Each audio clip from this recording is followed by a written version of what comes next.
Dito ay nagpatagalan kami magbalanse nitong tako na to. Dahil nga sa kayabangan ng pinsan ko na to, pinagbigyan ko, boy. Ilang beses ko na to natatalo sa 1v1 namin kahit anong larangan. Wala mayabang si Kopal. So sisimulan na natin. Ako pala ang mauna dito, guys. At sabi ko dito, walang ilangan ha, pero siya nang iilang pa rin ang hayop.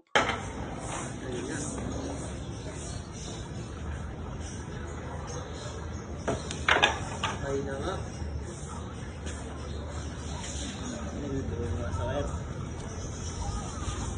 Pasok agad. Ay, gago ka. Yun.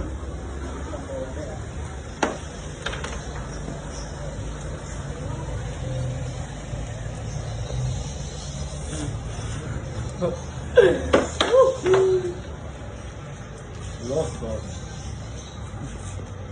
Baboy.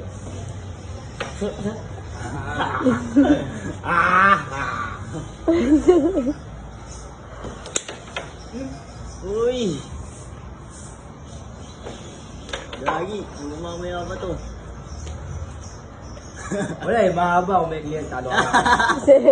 Mahaba, madali kasing ano yun, mahaba. Masyadong reason. Wala pa nga.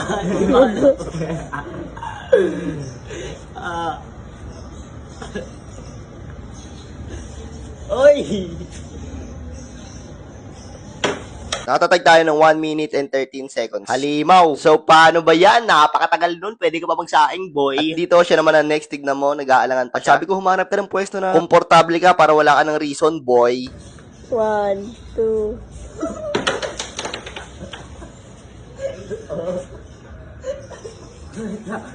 Eleven. Ano agad? Sino to mayamang na to? Wala, isa pa. Oh, isa pa daw. Oh, di ba? Reason na agad, boy. Pero sabi ko, isa pa, para pagbigyan ko siya, para baka sabihin niya, sabotage siya, boy. At yan, tumalikod na siya at sinimulan na.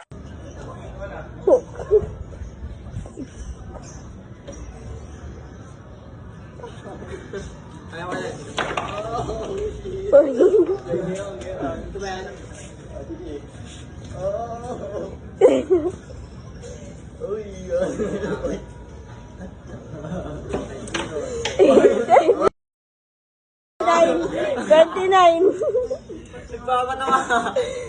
Pinagbigyan na kita, boy. Kuis, kuya, Brad. So, dito natalo na naman siya. So, bawi ka na lang, Tutoy, sa next na mga buhay mo. Ay, you know. Aray ko.